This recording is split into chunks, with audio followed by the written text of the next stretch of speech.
desperate, at the time I was 17, 18, unemployed, and I was desperate to get a break. And I knew that if I did get a try, I would grab the chance. I think it was always going to be boxing. The minute I stepped into the gym as a 10 or 11 year old, boxing just took hold of my heart straight away. I love everything about the sport of boxing.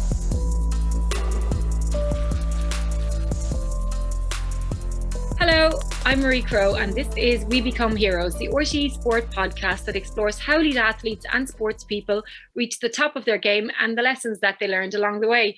I'm delighted to say that my guest today is four-time All-Ireland winner with Wexford, Ursula Jacob. Ursula, you're so very, very welcome. Newly retired as well. What are you doing with all your free time?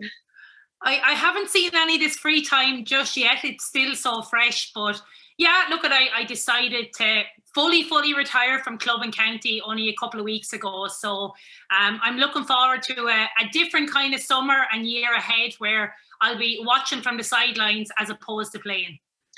And how are you feeling about that? Because, it's one thing retiring from county and still having the club. It's a whole other thing giving it up like.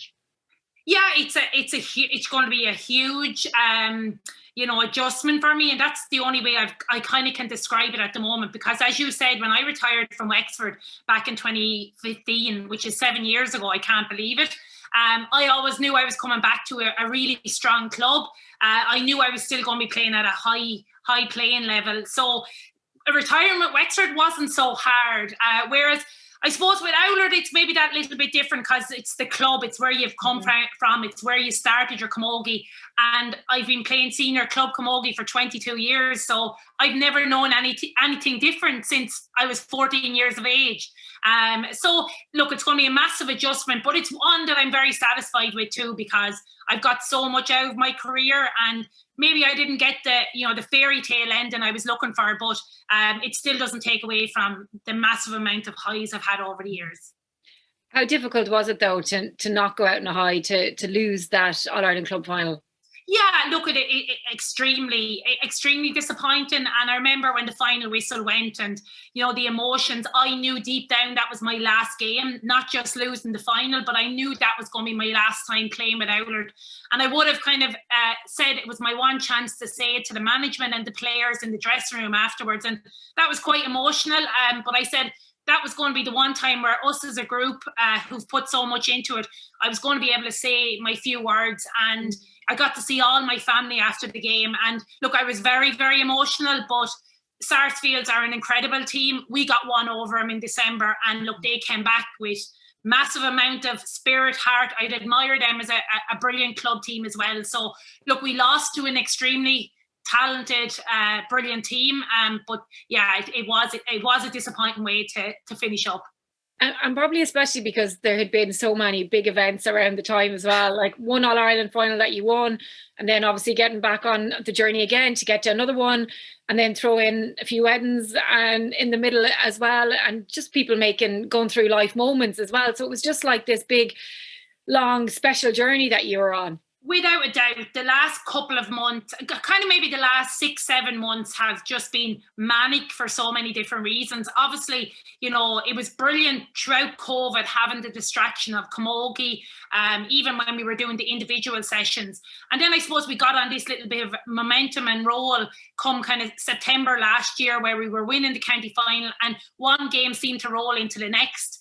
And we kind of found ourselves into an All-Ireland final. Maybe a lot of people, were surprised or whatever by that. But look, we knew we had a talented group, and it brought us right up to Christmas. And obviously then myself and Stacey Keogh, two of us who were playing on the team, had weddings in between those games and Christmas and throwing everything else. So there wasn't much time to getting too stressed about weddings or any jitters or anything. But I'm even looking back on it now, and it's been a really special time. As I said, losing back in March was very, very disappointing, but it still doesn't take away from what we achieved back in December. If anyone had said to me a couple of years ago that we'd win 2 county titles, 2 Leinsters, reach 2 All-Irelands and win one of them, I probably would have, jumped at it, because we had lost a couple of county finals and maybe a lot of people felt we were kind of the aging team and gone past it. So I think we proved a few people wrong as well with how we kind of got back up to the top of the ladder. Yeah, that's for sure. But isn't everything that you went through just reflective of what everyone in the GAA has gone through for so long? But usually the focus is on the men, men getting married and men having their day, and, the brides having to miss out maybe on celebrations because they know there's a match the next day. But I loved the fact that it was the girls getting married, it was the women, it was their turn, it was the men that were, having to do things a little bit differently. But I think that's a real sign of progress as well. Without a doubt. Look, I remember even saying to Stacey Keogh, because obviously her wedding was the night before the Club All-Ireland in December, and Stacey, the week of training, the week of the wedding and the week of the match, was just so focused on the match. It was just so funny when I look back on it that you were asking her about the wedding. Yeah, that'll be grand. There was no fussing. Yeah. We had our last training session on the Thursday night, the night before her wedding, and she's there, her and her twin sister Shelley, togged out, training, fully fake tanned, all nails done, and their focus was still, they didn't want to miss the last session. And look, in fairness, Damien, her husband, and my now husband Brendan, have been extremely understanding and patient with us, because we've put Camogie to the front of so much in the last couple of months. And, even for my wedding, obviously we were coming off the high of winning the All-Ireland, but then the stressful period where I had to reduce the numbers massively. So there's been so many highs and lows in the space of a couple of weeks around Christmas that I keep saying to Stacey, we're going to look back on this in years to come and just smile, because what we managed to achieve in those few weeks of getting married, winning matches, COVID, has been fairly extraordinary, really. Yeah, it really, really has. Okay, so we're going to take a little bit of a trip down memory lane. And first of all, I just want you to, if you can, recall your very first memories of sport. Yeah, I was thinking about this, and I suppose there's a couple that kind of come to mind. One of the biggest occasions in the Oulart, the Balloch area, obviously where I'm from, was Oulart winning their first senior county title back in '94. I would have been 9 years of age. My dad was a selector with the team, and I remember myself and my sister Helena, the two of us, going to every training session, every match that year, and just living down at the pitch. And I suppose it's only when I look back on it now that, that's where, other people maybe went to the cinema or went to the park or whatever. We went to the pitch, and I'd say we were at more sessions than some of the players. And that just became the norm. Daddy was going to training and we jumped into the back of the car and off we went. And just the sense of achievement, enjoyment that brought to the club. And that kind of really started off the kind of winning ways for Oulart the Balloch. So that's definitely a standout memory for me. And then obviously followed closely by Wexford winning in 1996. Unfortunately, we haven't won one since. But just looking back on that year, I was an 11-year-old and followed the team just religiously that year. At that stage, we would have went up and down on the train, like from Wexford to Dublin, and the crack we had, and every random stranger, every Wexford supporter coming up to Dad, because obviously he was well known, he was an ex-Wexford hurler, and you nearly feeling this sense of, pride that everyone was coming up to your daddy and asking him about the game, and travelling to the matches, and meeting so many people on the trains. But every game, getting over the line against Kilkenny and Offaly and Galway, and then getting to the final, and you're kind of thinking, oh my God, what if we win this? Because Martin Storey was the captain, he was a local man for us, and so there was even that bigger hype around the area. And I remember the weekend of the All-Ireland, Mum and Dad said, if we get to the All-Ireland, we're going to spend the weekend up in Dublin. Now, this was the biggest thing that was ever, you think we were going to like Disneyland, to have fun, but we thought this was the biggest thing ever. We were staying up in Malahide in a B&B, and Mum and Dad were going to RT for the match, and we were watching them on the telly thinking, wow, they're on the telly. When I think of how, harmless in a good way that we were just so young and so excited.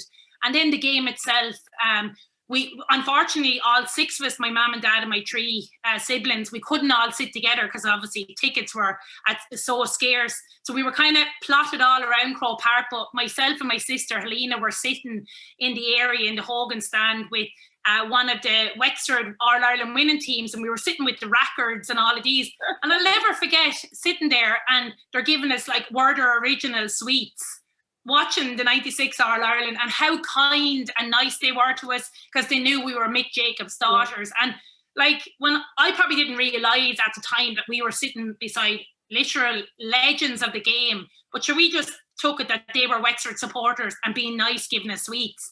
And then when the game ended and the celebrations and the homecoming, and then there was an extra homecoming to Owlert because Martin Storey was captain. So, like, I'd still get excited talking about it because even though I was only 11, it's still so fresh in my mind because it was such an excitement and hype. And we went to the banquet and we were there in the hotel the next day and just meeting all the players. And there were such heroes to every one of us. And the time they gave to all the children and supporters as well just stands out. So that's probably the overall standout memory of sport and GAA when I was a young kid. They're amazing memories, like they're class when you think about it. And I always say anyone that grew up and experienced hurling in the 90s was really, really lucky. Yeah. To have those memories are brilliant. So who were your heroes then? Like, you're obviously surrounded by them, so you definitely had plenty to pick from. Yeah, I think, you know, luckily enough, I didn't really have to look too far outside the parish even. You know, like, Dad to me was always a hero. I suppose looking back on some of the games that he played, obviously I didn't see him when he was at his prime playing with Wexford and Owlert, but obviously he would be a hero of mine. But when I look at from a Camogie point of view, Fiona Dunn from Owlert, who'll be Liam and Tomas and Sean Dunn's sister, to me, she was the greatest player ever. And I was lucky enough that I actually got to play with her. And that still, to me, you know, they say, oh, you shouldn't meet your heroes and all of this. But Fiona, you know, was a great friend, a big influence on me. She was someone I aspired to be like. And I remember going up to watch Wexford in the early 90s play Kilkenny against that great Kilkenny team of the Downey sisters up in Croke Park. Now, obviously, the result didn't go our way, but Fiona to me was just up on a pedestal and I just wanted to be like her. She had everything, skill, the intelligence on the field. And then when I was lucky enough at 14, 15 years of age to get onto the Owlert senior panel, she was obviously still playing.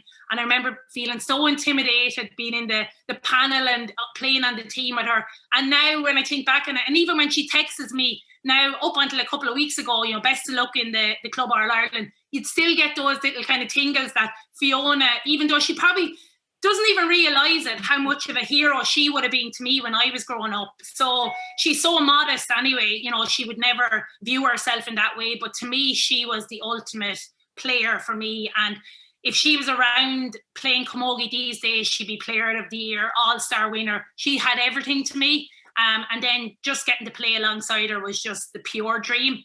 And then look at, obviously, Martin Storey was another person that I admire so much. And he's given so much back to the club as well, not just as a player, but he's been over us at Camogie and hurling. So he's just given so much to GAA and to Owlert, to Balloch and Wexford that I'd have to admire him for, you know, everything that he's done from a player and a manager point of view. Did you play other sports? Yes, I did. Now, Owlert's not a dual club or anything, even though some people would try to maybe bring in the Gaelic football element. But I would have played quite a bit of Gaelic football in secondary school with Closh de Breed, and like some people would laugh. My position on the football field was full back, so the complete opposite to with Camogie. But the reason I was full back was because I wasn't the most accurate, but I was a very determined, sticky player. So we won a couple of Leinster titles with the school, and I was actually captain of the team. So I mustn't have been too bad, but I was kind of content and happy enough to just stick with the Camogie. And the other sport I would have participated in when I was young was athletics. Now, I more got roped into that rather than having a real enjoyment into it. Mary Lacey, obviously a great Wexford player, Owlert player. Her mother, Margaret, would have driven the two of us into Inniscarty Athletics Club. Now, if anyone knows Mary and me, Mary would be naturally athletic, naturally very, very fit. And I'll never forget us running around random fields in Inniscarty doing miles and miles and miles. And I absolutely hated every part of it. But I suppose the best part of it was stopping off at the shop on the way home, maybe getting some sweets. But my athletics career didn't last too long either. I was content enough with Camogie. Well, that was good. At least you had something that you knew you really loved, and you know, you feel like you're missing out on anything. So when did you realise that you were pretty good at Camogie? Yeah, I think I kind of always felt pretty at home in a kind of GAA setting and on the pitch, because when I think back on younger, when I dabbled in a few things, like I remember entering a singing competition and even gymnastics when I was younger. And I remember I actually got stage fright where I wouldn't go on this. I was in this singing competition now. I was no talented singer, but I entered it because I was quite good. And I remember at the last minute wouldn't go on stage. And the same with gymnastics. We used to have gymnastic competitions in school.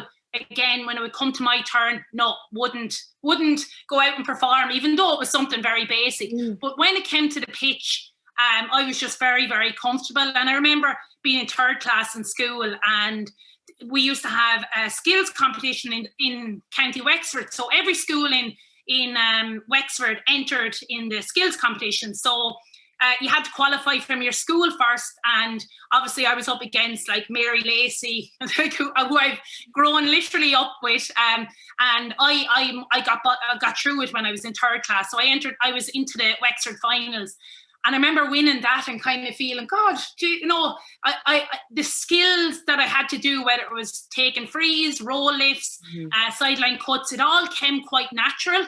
Now, in saying that, I think I worked hard at it too. I found myself in the pitch nearly every evening because Mum and Dad were over teams. So if I was in the pitch, I wasn't just hanging around doing anything. I would find myself taking frees or practicing sidelines. So there definitely was a part of me that worked hard at it, but it did come quite natural to me as well. And then obviously at under 12, I remember I was playing with the boys team, and we won an under 12 county final. And, it wasn't about the size, it was the skill that I had that I made the team. Obviously the boys were a lot bigger and stronger, but my skill level, and Mary Lacey was centre back on the team and I was centre forward, and we were the starring players at under 12. So I suppose if I was making the hurling team, I probably started to realise I mustn't be too bad. So they were probably the standout things. And then obviously being selected to play at mini sevens in Croke Park, and thinking the 80,000 people that are there on our Ireland final day are watching you for those 5 minutes at half time. And I played during the 97 and 98 finals. And I just remember saying, I hope I get to play here one day, a full match. And thankfully that did happen. Oh, wow.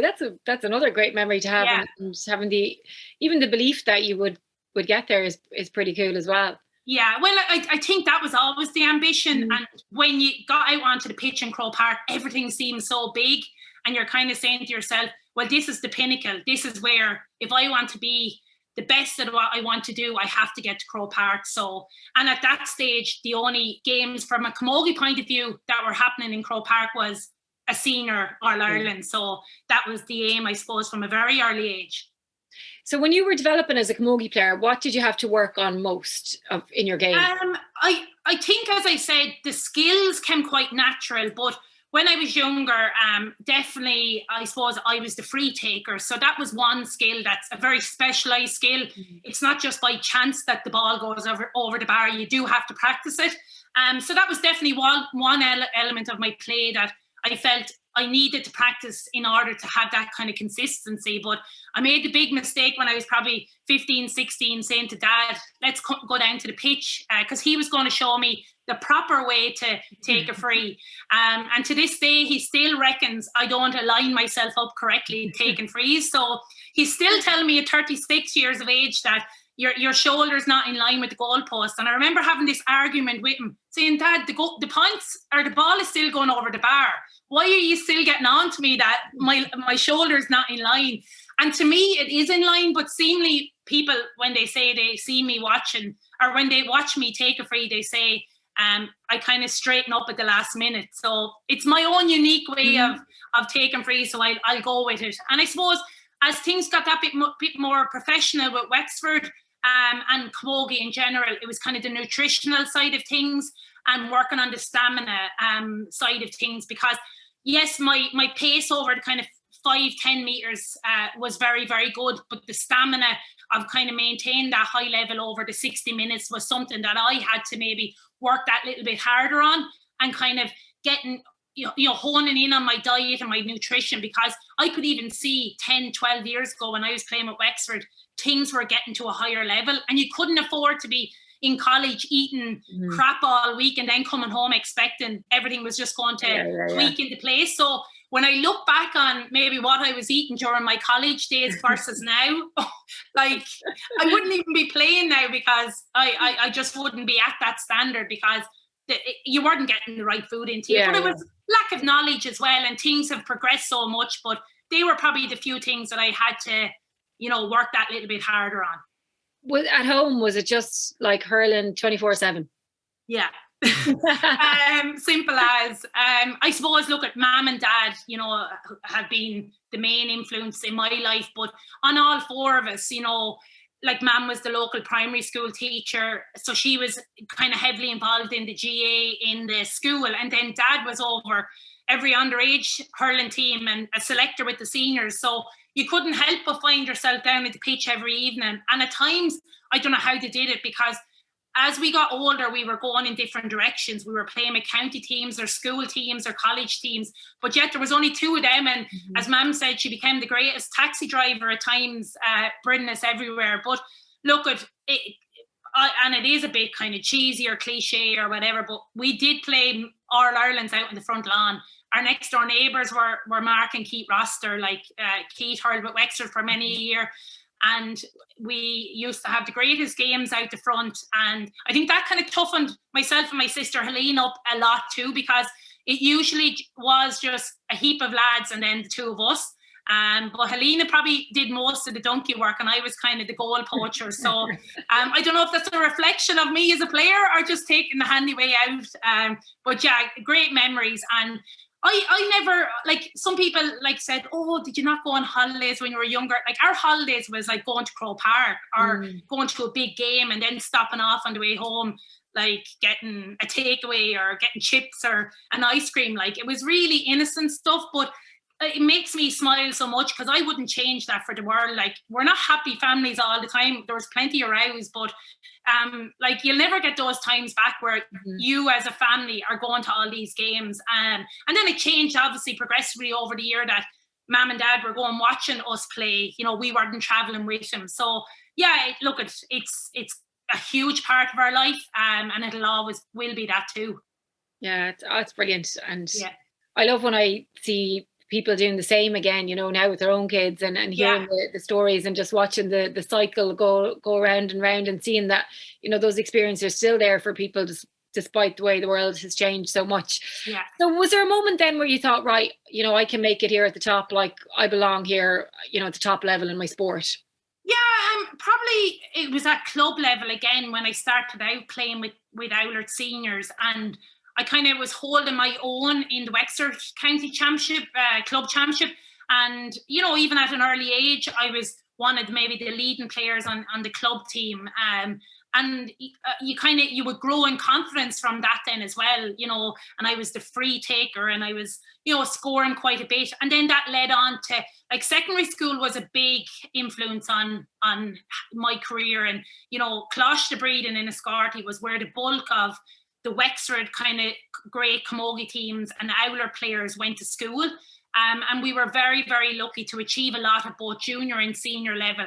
And I remember when I was in first year in school, like being on the senior team, and I was put in the goal. And I was kind of put in the goal because they said, oh, she's a very good hurler, but probably a little bit small to be playing out the field. And we reached the All Ireland when I was in first year, and I'll never forget playing Charleville of Cork in Nina, and it was 12-a-side at that stage, and Nina were Charleville were extremely strong, and they were completely dominating schools camogie at that time. But we got to the final anyway. It was a huge deal, but it was a really wet and windy, miserable day, and I'll never forget standing in the goal in Nina, and the goalpost fell backwards, like they were the little plastic ones, and me standing there and there was no goal, and Charleville had possession, but sure, they couldn't shoot because the goalposts, you know, it's only little things like that you look back on, but that Closh the Breed and secondary school camogie laid the platform for a lot of us because it got us onto county teams. We became more recognised, you know, both in Wexford and outside of it as well when we were playing the likes of Charleville at All Ireland schools level. So yeah, I think secondary school definitely, you know, laid a lot of platforms for me and other players for Wexford and Oulart. Was there any talk of you staying in the goal? Well, I made my debut at Wexford from that. So it all completely happened by accident that I ended up in the goal. But the reason why I ended up in the Wexford senior goal at 14 years of age, making my debut, was because I broke my wrist, and I was still under 14 at the time, and recovered anyway and made it back for the Leinster final for the under 14s. But they said, oh, we'll throw you in the goal. And I played really well in the Leinster final. And the senior manager either got wind of this, or he said, look, will you come in the goal for the seniors? Dan Quigley, like a Wexford great hurler, he was over us. And made my debut against Tipperary in Thurles. It was the game actually before Dublin and Kerry, where Maurice Fitzgerald and his brilliant kick. So if you can imagine a little 14-year-old playing before that and just standing there in complete awe of the crowd coming into Thurles. Now I can say my debut didn't go too well. I let in 3 goals and we lost to Tipperary. But look, when you had some of the best players ever to play camogie, Deirdre Hughes, Claire Grogan, like they were going for 3 in a row, and Wexford were really struggling at that stage. But the highlight of the day for me was sharing the dressing room with the Dublin footballers afterwards, and getting to see Jason Sherlock and all these guys, coming out of the dressing room. And there was no kind of, I wasn't even disappointed about losing. I was just so excited about seeing the football match, and what a game it was too. Yeah, one of those most famous ones. Yeah. At the time as well, sure, Davy Fitz was in goals for Clare, so the small goalie was probably all the rage. You can tell him that now. Well, look, he had a lot more successful career in the goal than I did, but in fairness, yeah, God, I have to say I love Davy as a goalie, but I definitely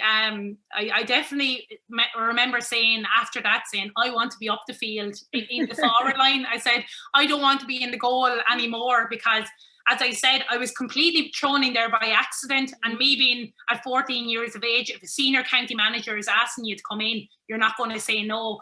But I did say the following year, please, can you put me up in the forward? So thankfully, I've never been put back there yet anyway. Yes. Was there any reservations from your parents? You've been so young going into the senior setup.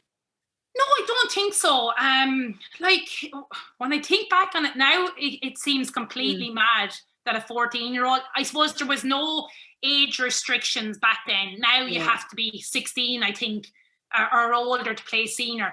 Like, being 14, like, I definitely was too young. I definitely wasn't mature enough to be playing senior camogie. I think maybe they would have been maybe more concerned if I was playing out the field, but Mum and Dad kind of left it up to me. And I suppose I had my sister playing as well with the team, and I remember her saying, oh, I'll protect you. She was in the full back line, but I didn't feel too protected that day.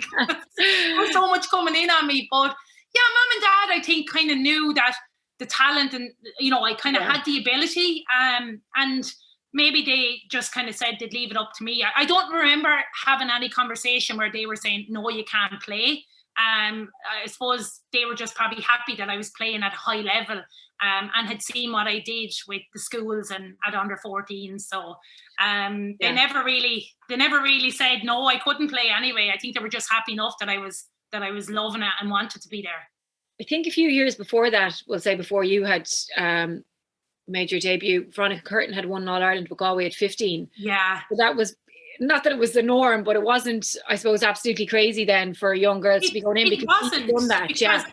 Yeah, you had the likes of Veronica, you had Claire Grogan. Like, sure, Claire won most of her All Irelands with Tip, and she wasn't even 21 years of age. Yeah. Camogie, I suppose, was maybe different back then as well, but it was the norm. There was no one saying, oh, we need to protect these 14 or 15-year-old girls. I think, there'd be an outcry of people if that happened now, that there was 14-year-olds playing. You couldn't have it now, because the game has progressed so much, and it's that bit more physical. Because when I look at 14-year-olds now, I'm like, oh my God, there's no way they could be playing even senior club, let alone inter-county senior. But it just was the norm back then. Yeah, big time. And sure, look, because it was always a case where the game was so much still in its infancy, trying to make up numbers. You didn't really have a choice at senior level. And that was part of it, really, because even, as you said, numbers was a struggle, and then the pitch was that bit smaller as well. And as I said, there wasn't the same level of physicality back then either.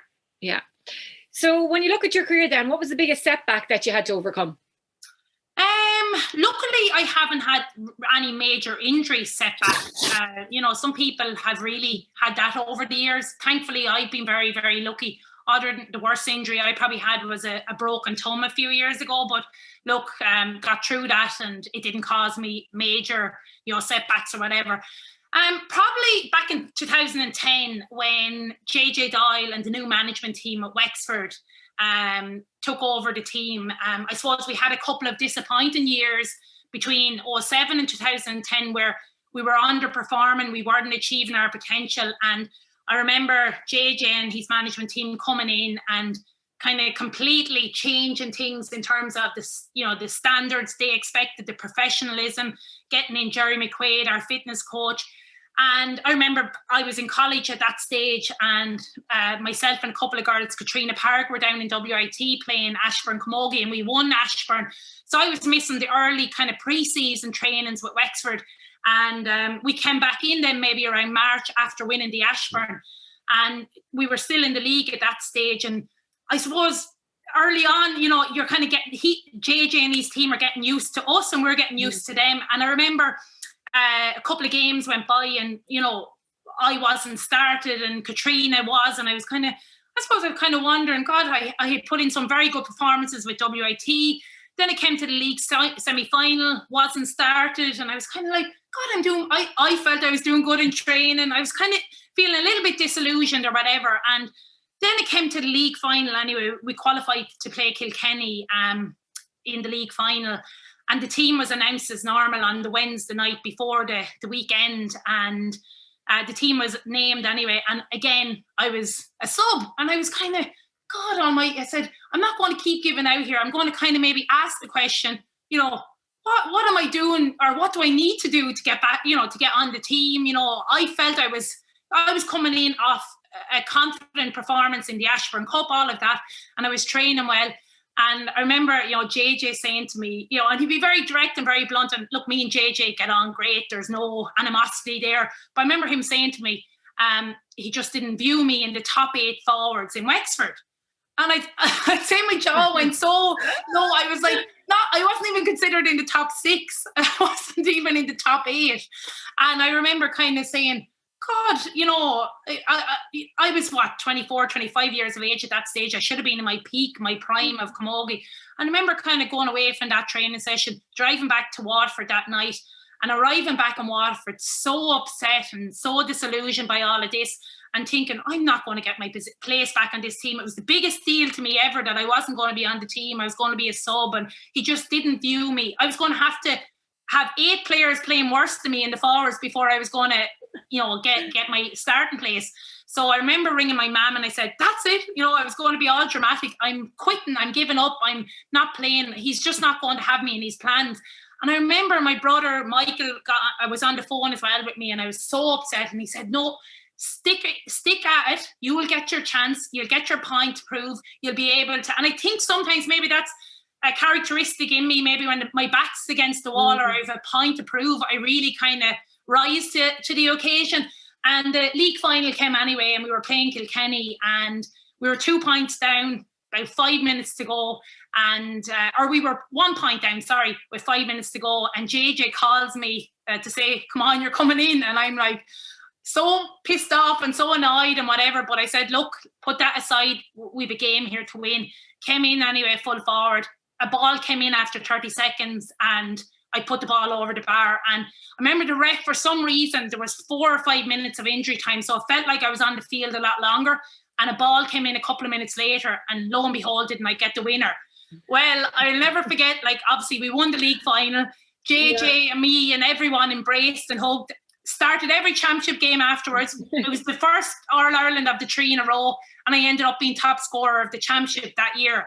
And I remember kind of having this satisfaction that, well, I did prove my point and I definitely was within the top 8 forwards in Wexford. But I think why I say that possibly could have been a huge setback was because I kind of only realised now maybe the resilience that I showed, that I stuck at it, rather than some people would have taken the easy option and said, look, I'll give up. There's no point, whatever.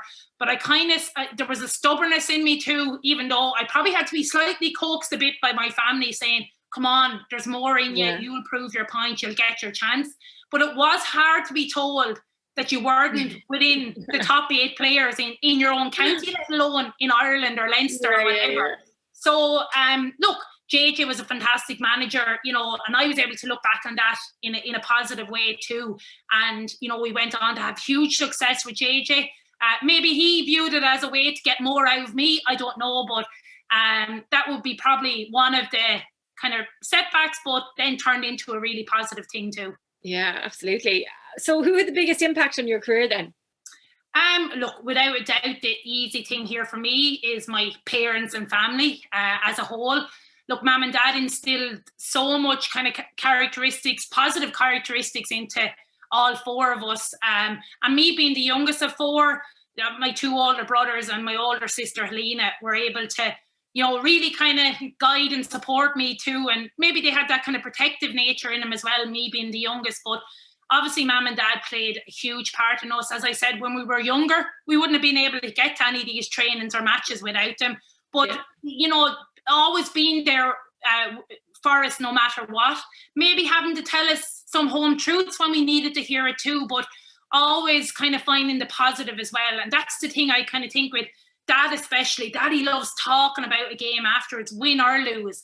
Whereas I'd sometimes want to shy away from talking about it if you lose, but he'd be there looking for the positives and always looking for the next game or the next year or the next match. And Mum, you know, everyone always says, oh, you're Mick Jacob's daughter, but my mum has played such a huge part in all our lives as well on a sporting front, because like she represented Wexford as well, but she kind of provides that calmness and the bit that you need as well to kind of keep us modest and grounded as well. So I owe a huge amount to her. But look, my sister Helena like has went through all of what I've went through, whether it was with schools, club, county. And she'll always be my big sister. She'll always be the one that, you know, if things are not going well, she'll give the kind word. She'll always be such a level-headed person. And she's had huge experience in a management side of things as well. But she would, to me, is one of the most important people on those panels with Wexford, because even though she was sub-goalie, she played such a role in, if she knew someone was nervous, she'd have a quiet word. I remember in one of the All-Irelands, I missed a couple of relatively easy frees and coming in at half time, and you know the management were probably not happy with me with the frees I missed, and she said you have a second half now to prove it. And you know, little things like that, she probably wouldn't have realised how much that meant to me. And then getting to share those experiences with her as well at club and county and schools level. It's brilliant that like family is everything, like as in your friends and who you grow up with is so important, but your sister or your brothers or your mum and dad know the sacrifices you've made. They know the commitment you've put in. They know if you're feeling a bit down or whatever. They've seen the highs and lows, and you can kind of fully open up to them. So look, family has played a huge part in all of that for me. What about performance-wise? So when you were growing up and winning those All-Irelands in your front garden, when you look back on that time and then think of your career, is there a performance that defines everything that you're about, or that a performance that you dreamed of having that you did have? Well, look, I think probably the obvious one that a lot of people would associate with me would be the 2012 All-Ireland against Cork. So Wexford were going for the 3 in a row. Cork were, you know, as any Cork team in a final are, you know, they were going in with full of confidence. Paddy Murray had just had started his journey with Cork, and we had played him in the league that year as well. And there was very little between the two teams. And, you know, I remember a lot of people saying coming into that final, you know, Cork were the fast, quick team, and Wexford maybe were that bit more physical and dogged and whatever. It was kind of two contrasting teams. But look, you know, on our Ireland final day in Croke Park is where you want to do it, on the biggest stage. And thankfully, look, I've had brilliant memories in Croke Park. 2012 stands out so much because it was a brilliant game of camogie. 2 top-class teams fully went at it. The referee contributed to it as well because he let the game flow. And I just think some of the scores that day, you know, were just incredible from both sides. But we were probably in the second half, you know, Cork had kind of really got back into it. And I remember Katrina Mackey got an incredible goal, and kind of they looked like they were going to get on top. And I think that's kind of when I really sprung into action that day in the second half. I knew we kind of needed a goal badly. And thankfully I got one. And then a couple of minutes later, in the spell of a 5-minute period, there was 3 goals. I got 2 and Katrina got 1. And obviously the second goal I got, which was the ground stroke that went past Aoife Murray in the goal, like fantastic keeper as well, stands out in a lot of people's memories. And I'll never forget the chills of it was like just from the crowd with the cheers and the roars. It was like a vibration came out onto the pitch. I probably felt like there was 80,000 there, even though there was probably 25,000. But I could see how much it meant to everyone. You know, we probably didn't realise back then, like, oh my God, what we achieved, and scoring 2-7 in a final, you know, player of the match. That's when you want to do it, like. But at the end of the day, I would always feel it didn't matter if it was me getting the scores or the goals or whatever. I just cared about Wexford winning, and that we achieved the 3 in a row. And it's hard to believe now that we've not been back in a final, and we haven't won a final since, you know, and probably back in 2012, we all felt this was going to go on for another couple of years. But look, that's just the way it goes, and that's a credit to other teams as well that have come up the blocks as well. But yeah, the 2012 final definitely stands out for many reasons, and obviously the goal that I got would stand out in many people's memories as well. Yeah, that's for sure. What about your greatest success then, Ursula? What do you think it is? I actually think my greatest success, you know, I know some people might say, oh, win a certain final or a match or whatever, but I actually think it's the longevity of my career. You know, as I said, like I played 16 years with Wexford, like from 14 to 30, and then I played 22 years senior with Oulart. And thankfully, as I said, I never really suffered any major injuries. There was no break in that. I didn't go travelling. I didn't go on a foreign holiday for 16 years. You know, all those years with Wexford. And I remember the first year I'd retired with Wexford, I said, I don't care where. I ended up just going to Spain for a week with my sister, because it felt like such a thrill getting to go abroad in the summer. The furthest I got to was Kerry, like maybe for a few days, because we had a break in training. But I definitely think the longevity of my career is probably the biggest success. And then in recent years, I would feel what we achieved with Oulart, just a massive thing, because as I said, we overcame it a lot. We had lost a couple of county finals in Wexford. It didn't look like we were going to win another one. You know, some of the girls were kind of moving on, whether they were getting married or getting pregnant. And that's just part of life too. And you can't expect people to put their life on hold completely. And we lost a couple of county finals, but I think the satisfaction in the last couple of years in what we've achieved has just makes me smile so much, because, you know, when people are doubting what you can do and what you can achieve, and we just put our heads down and work so hard. And it was a really strange, difficult couple of years, because obviously some of it was, you know, in isolation, and you were doing individual training. I think that nearly is why it meant so much as well, because you could see how much it meant to the people in your parish, but also it really showed whether or not you wanted it. And I've said this quite a lot in the last couple of months, but I probably never enjoyed my camogie as much as I did in the last kind of year or two. And that's so strange, because we played matches where there was no one at the games. We played matches where, you know, the unknown, we didn't know was games going to happen. But for some reason, I think my motivation was never as high. And it was just such a positive distraction throughout COVID as well, that you really just had to kind of put the head down and say, okay, I'm doing this for myself, for my family, for my club. So I think longevity is the best way to put it up, rather than saying win a certain match or win a final. I just think, you know, the fact that I got through that long of a career without any major breaks, an odd injury here and there, is a huge credit. What do you think your legacy is going to be? Well, I'd hope it would be that, you know, I played the game in the right spirit. You know, I was very, you know, I was tough. I'd be cranky at times on the pitch, but I do consider that I was sporting. as well. And as I said, recognising that you're coming up against great teams and players, and it's all right to be cranky as well, because that just shows your competitive nature. But I think I would consider always at club and county level, even when I was quite young, I always considered that I was a good leader. I led by example, and I always tried to have the attitude that I'm going to train with how I want to play. And I'd nearly get frustrated if standards weren't high. Like if I felt that we weren't pushing ourselves hard enough, I'd be getting nearly cranky about it. And I'd be demanding that we push ourselves higher. And it wouldn't be just me who'd be like that, but that definitely is a characteristic in me that, you know, I think if things can be at a higher level, we should be pushing ourselves, take ourselves out of the comfort zone.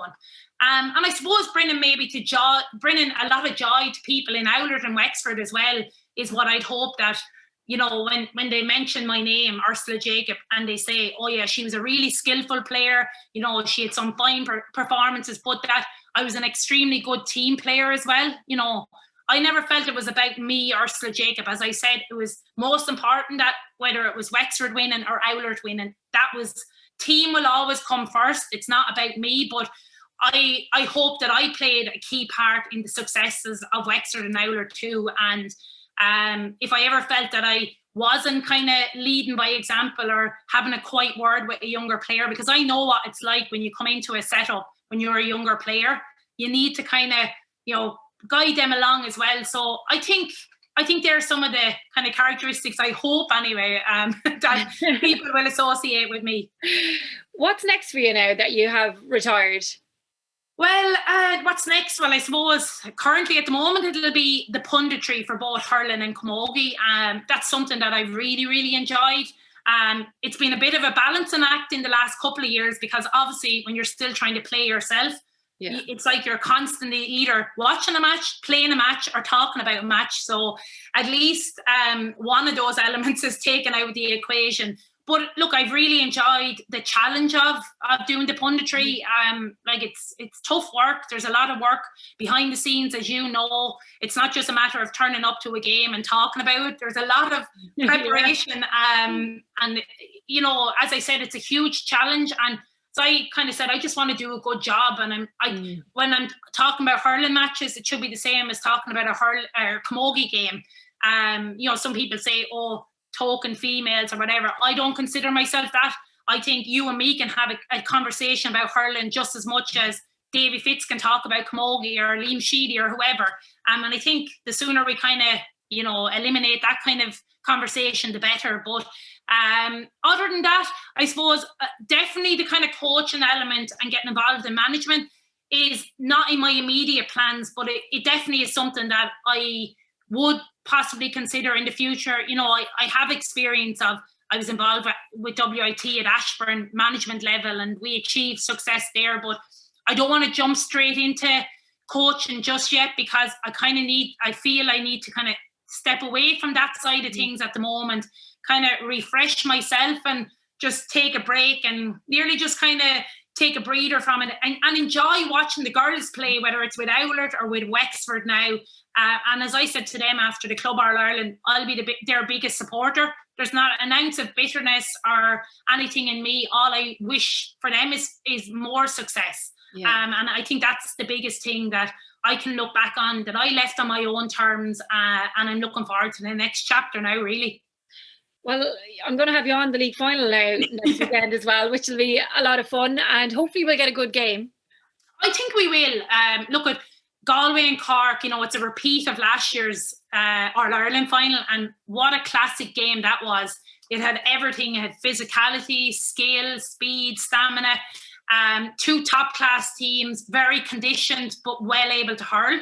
And I'm really looking forward to seeing what will Cork bring to this, because I feel like Cork are in a little bit of transition.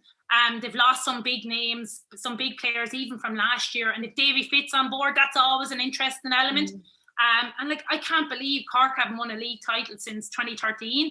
Like 9 years, I can't believe that. Whereas obviously Galway are looking to make amends for last year's league defeat to Kilkenny. And they're going in with huge confidence too, because obviously on the back of Sarsfield's winning the Club All-Ireland as well. They've got the McGrath sisters and the rest of the Sarsfield's gang back in.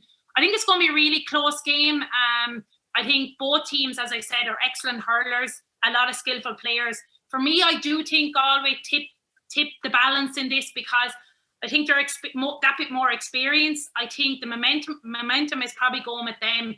And I do think Cork are in that little bit of a transition phase. They're trying to bring in a more youthful side into, some youthful players into the team.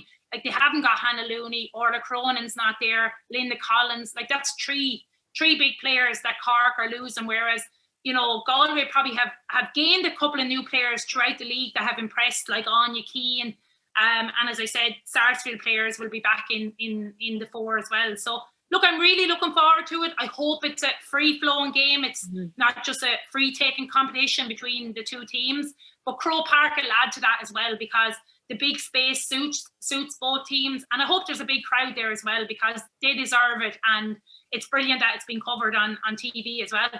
Yeah, it sure is. Well, I'm looking forward to it. Looking forward to spending the afternoon in your company as well. Ursula, thank you so much, not just for coming on the podcast, but for everything over the last few decades. You definitely inspired a generation and left an unbelievable legacy there as well. And thank you everybody for watching. Please like, subscribe and leave a review.